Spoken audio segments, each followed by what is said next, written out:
कहीं कहीं पे अगर पानी है भी तो वहाँ पे पानी पूरी तरीके से खारा है, बदबू मारता है वो पानी। आप उससे मुंह नहीं धो सकते, कुल्ला नहीं कर सकते, हाथ। सिंगल यूज प्लास्टिक जो है भारत के अंदर बैन हो चुकी है।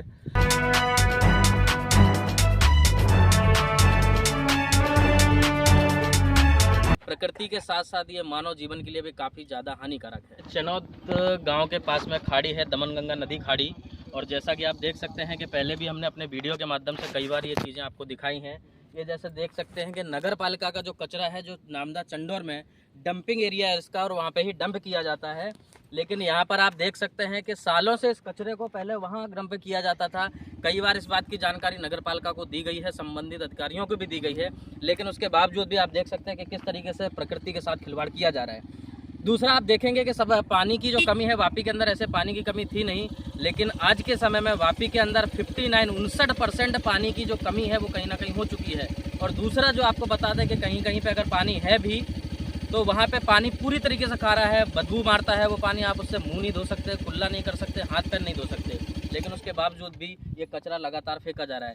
दूसरा आप देखेंगे कि किस तरीके से ये देखिए प्लास्टिक युक्त ये कचरा है पूरा।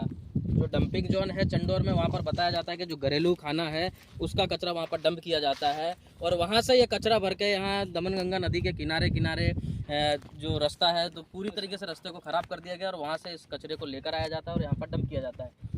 अब सबसे बड़ी समझने और सोचने वाली बात है कि जब इस तरीके के कचरे को, प्लास्टिक वाले कचरे को यहाँ पर डंप किया जा रहा है तो कहीं ना कहीं प्रकृति के साथ साथ ये मानव जीवन के लिए भी काफ़ी ज़्यादा हानिकारक है। एक तो पहली चीज़ विनय भाई ये है ना कि सिंगल यूज प्लास्टिक जो है भारत के अंदर बैन हो चुकी है।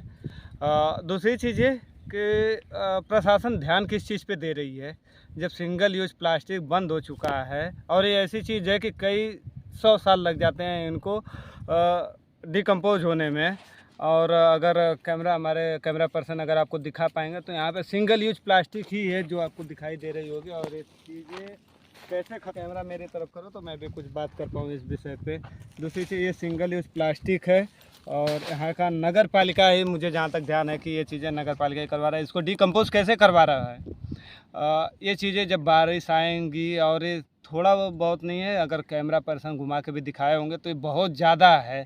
और ये जब बरसात का मौसम आएगा तो ये सब सारी चीज़ें जो इनका सड़ा हुआ पानी ज़मीन के अंदर जाएगा, और ज़मीन के अंदर का पानी भी बिल्कुल गंदा कर देगा, जो पीने लायक नहीं है। जो आज के डेट में वापी के अंदर अगर आप छिरी एरिया देखें, छिरी पे, और फिर डुंगरी फरिया एरिया देखें तो डुंगरी फरिया एरिया का जहाँ का पानी बिल्कुल ख़राब हो चुका है, तो कुछ इस तरह का कुछ हिस्सा और बचा है, उसको भी ख़राब किए जाने की कोशिश किया जा रहा है। बाकी आप लोग बताइए अपना राय। दूसरा, ऐसे लोगों को काम पर रखा जाता है। यहाँ पर कई औरतें अंदर जो कचरा वगैरह बीन रही है अंदर, और ये डंप आप देख सकते हैं, ये पूरी तरीके से मानव जनजीवन को, पशु पक्षियों को, हर किसी के जीवन के लिए बहुत ही बड़ा खतरा है। और दूसरा, जैसे चंडोर में भी इसको डंप किया जाता है तो वहाँ पे भी बारिश के समय में गांव वालों ने कई शिकायतें की। एक काका है वहाँ पर जिनकी चक्की है, उन्होंने इतनी RTI मारी है, इतनी RTI मारी है, लेकिन अभी तक उनको किसी भी तरीके की कोई जानकारी उन सभी चीज़ों के बारे में नहीं दी गई। चाहे लोकल सरकार हो, चाहे देश की सरकार हो, लेकिन इसके ऊपर कौन ध्यान देता है? इस तरीके के मानव जनजीवन के साथ में खिलवाड़ करना क्या किसी भी सरकार के लिए सही है?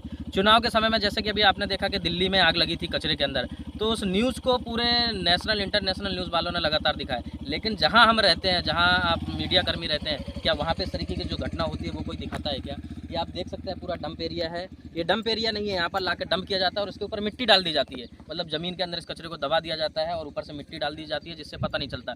अभी एक भाई मिले थे जो गए बगल में उनकी जगह है, और काफ़ी गुस्से में थे, वो काफ़ी चिल्ला रहे थे, नर्वस भी थे कि हम बोल बोल कर थक चुके हैं, चिल्ला चिल्ला कर थक चुके हैं, लेकिन कोई सुनने वाला नहीं है। हमारी कचरे को डंप किया जा रहा है और मेरी जगह में भी डंप करने लगे। अब कई बार हमने बोला लेकिन कोई नहीं सुनता, इसमें सभी मिले हुए हैं।